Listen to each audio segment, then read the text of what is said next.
กันได้เว้นนะแม่เด้อบ่เป็นหยังลูกเจ้าลาลูกแม่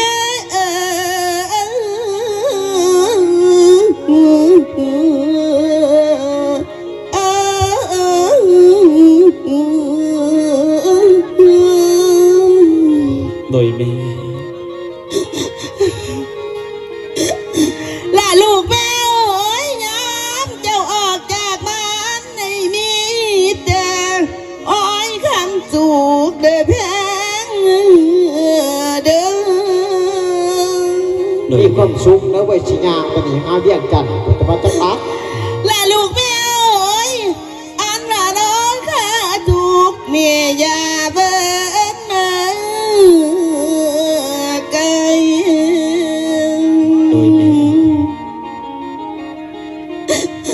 และอันเดอความหนาวเจ็บไข้อ้อยบ้านไอ้เอิญนางเด้อข้ามือเด้อโดยแม่ก็เป็นน้องแม่พี่เปียบอกและลูกแม่เอ้ยแม่ชวนมาแม่น้ออยู่บ้านโดยแม่ของพ่อตาอยู่บ้านด้วยแม่เลยสิคอยเจ้าบ่ตาวคืนโอ้ยก่อนข้างโดยแม่ทานนั้นให้แม่ไปของพ่อตาอยู่บ้าน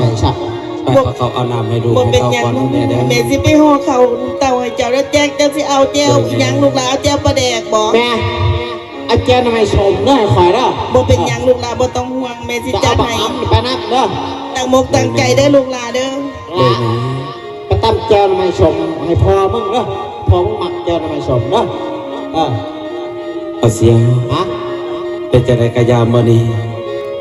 เอาสิเสียงมาโตเป็นมหาลูกคำยาลบลาตาบานแล้วเสียเนาะเอากูไปนับไปลูกหลานไปนับยังไงไปเรียกจันผมบอกแม่น่ะเสียวเช็ดบาดเลยเสียว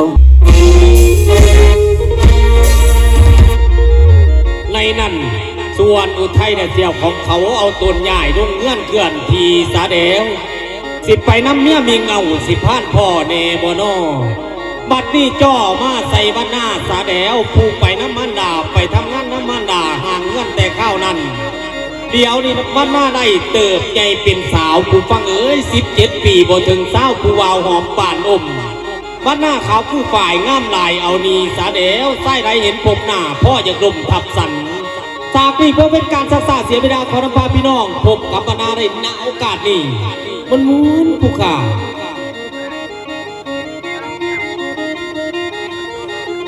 และอันนี้ละพ่อแม่2 ปีปลายป่ามันได้แต่ไก่เฮือนผากจากพ่อเดโนมาทำงานหับจ้างน้ำเจ้าอีแม่นะเดี๋ยวนี้แม่ก็ได้เอาผัวใหม่มาเฮียงหมอนบ่อาวรทั้งบิดาพ่ออีนางสาซ้ำ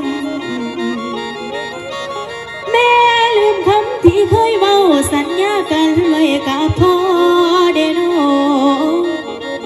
โอ้ยเดโนแล้วพ่อไม่แล้วมักหน้าแล้วลืมจอยพ่อผู้คอยวันน้ำตาไหลลังย้อยคิดทอดพ่อผู้คอยหาเมียผัดมาเอาผัวไม่เสยสมสอนพ่อคงนอนคงท่าเมียขึ้นคงตาวโนพ่อโนคงบ่หูเรื่องแล้วบอกว่าเมียอยู่พี่มีสูผู้ไม่ซบไม่เด่นโอ้ยน้อโอ้ยน้อโอ้ยละนานับแต่วันนั้นได้ออกจากบ้านจากเรือนออกมาหาเบียดเทียนงานทำกับแม่ก็เป็นเวลา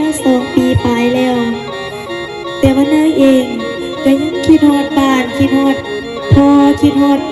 อายแล้วก็คิดฮอดยาป่านนี้จักสิเป็นตายให้ดีจังใดก็บ่รู้อีพ่อก็จังเศร้าไข้เศร้าหนาวแล้วหรือบ่ว่าเนื้อเองก็บ่มีทางหูเลย เพราะว่าแม่ทั้งนี้เพิ่นก็ได้เอาผัวใหม่แล้ว เพิ่นก็ได้เอาอกเอาใจผัวใหม่ของเพิ่นละ